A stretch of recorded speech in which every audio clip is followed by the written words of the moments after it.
guys know that I love Megaman. It's aside from Smash, it's my favorite video game franchise ever. So naturally, I bought Mega Man Legacy Collection 1 and 2. I already have two versions of Mega Man Legacy Collection 1 on the 3DS and the PS4. And I already have Mega Man Legacy Collection 2 on the PS4. But I just had to get them both bundled for the Switch. Just because it's on the Switch. It's all 10 Mega Man games for $40. That ain't that bad. Now, I did see... Sorry about this. I did see that the two games were bundled on the PS4 for $30. I was a bit cheaped off, if that's even a thing. But, you see, with this, I didn't have them on the Switch, and they hadn't come out. And I know I'm making this review a bit late, and they are essentially the same exact games, but I must review it. Welcome to my Mega Man Legacy Collection 1 and 2 for Nintendo Switch review.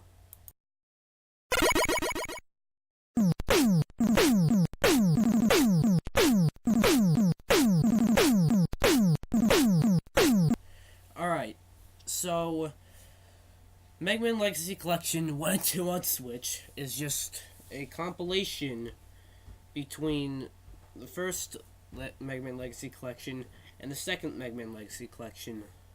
Well, kind of. I'll get to that later. But so it has Mega Man 1, Mega Man 2, Mega Man 3, Mega Man 4, Mega Man 5, Mega Man 6, Mega Man 7, Mega Man 8, Mega Man 9, and Mega Man 10. The first Legacy Collection has Mega Man 1 through 6, when the second one has 7 to 10.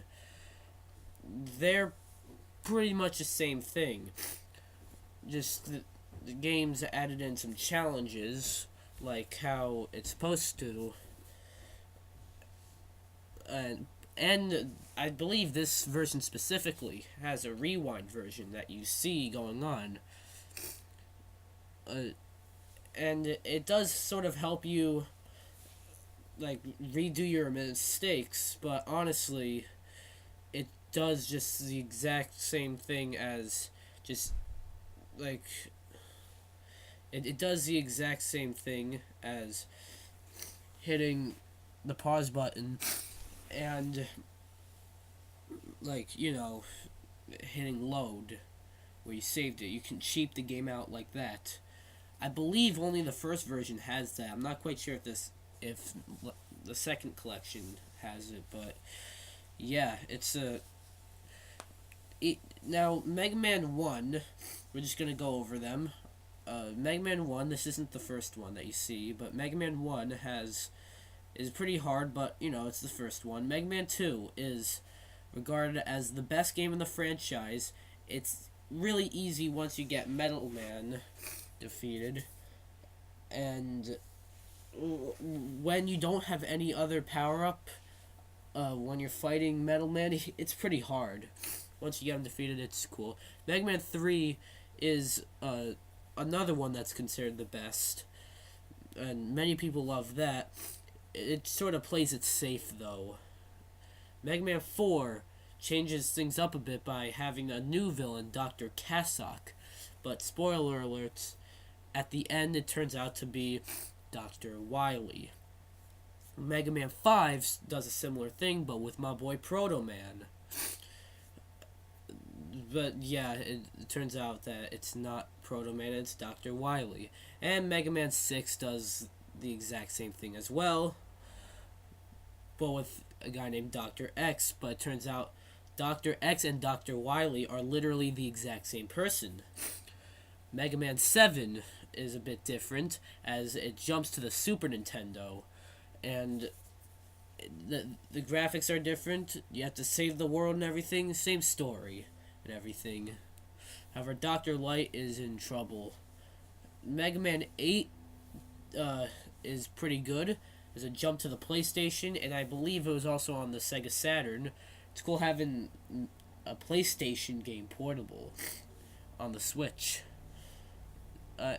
Just there's one problem with Mega Man 8 though, and it's those damn cutscenes. Oh my god. Like, I don't even want to show them because it will ruin this video single-handedly. Then there's Mega Man 9, which is incredibly hard, and the hardest game in the in the franchise. Probably one of the hardest games of all time. And then there's Mega Man 10 that plays it safe, but it's a really fun game, and it's probably my second favorite game in the franchise.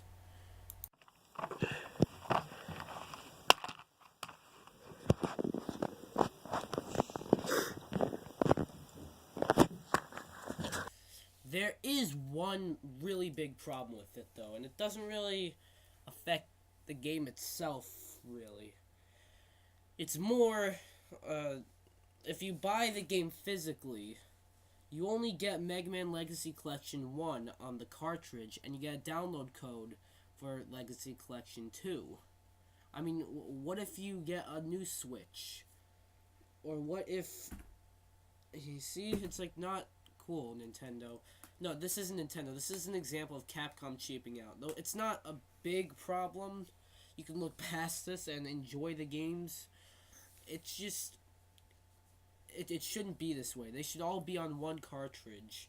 Especially since you got 6 NES games. Actually, kind of 8 NES games. Because 9 and 10 are made like NES games.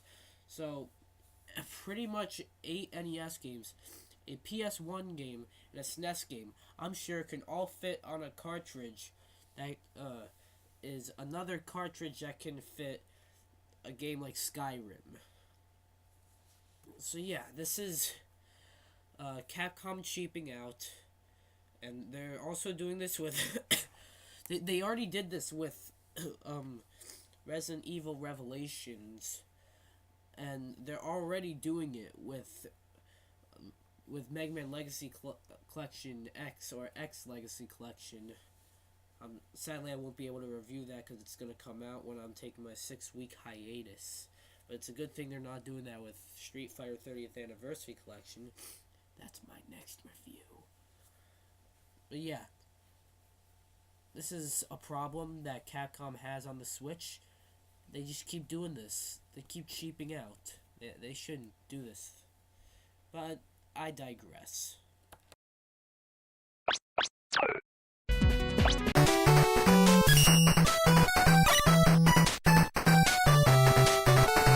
Then there are the challenges that have been in Mega Man Legacy Collection 1 and Mega Man Legacy Collection 2.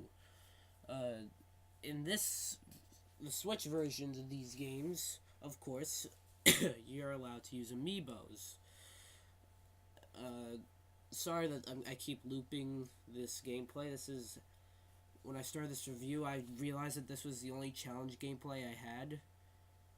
And I just want to get this review, out for you guys. So, yeah, just bear with me with this segment. You should rather listen than watch, but...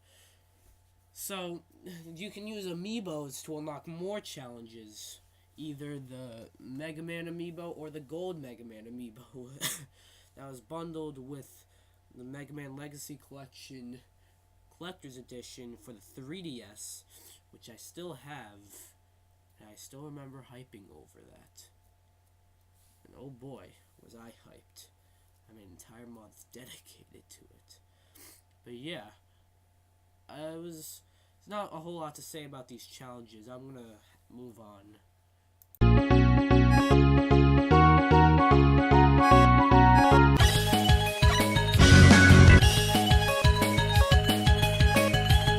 Here are the other things that,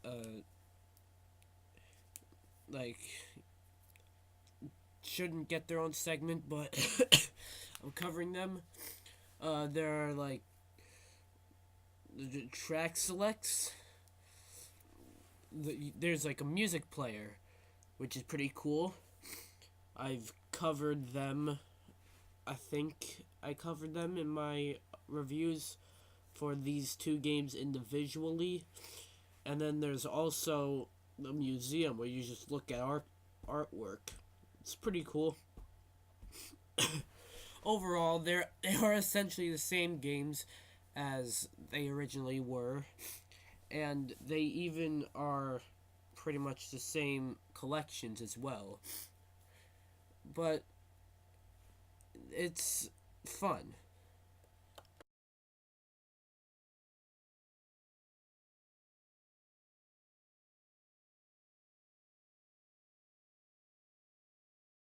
Mega Man Legacy Collection 1 and 2 does have some weird business decisions by Capcom, by them cheaping out and making them separate games, having you download the second Legacy Collection. That's actually a really huge problem with this. And yeah, there's my password in case you want it. Um,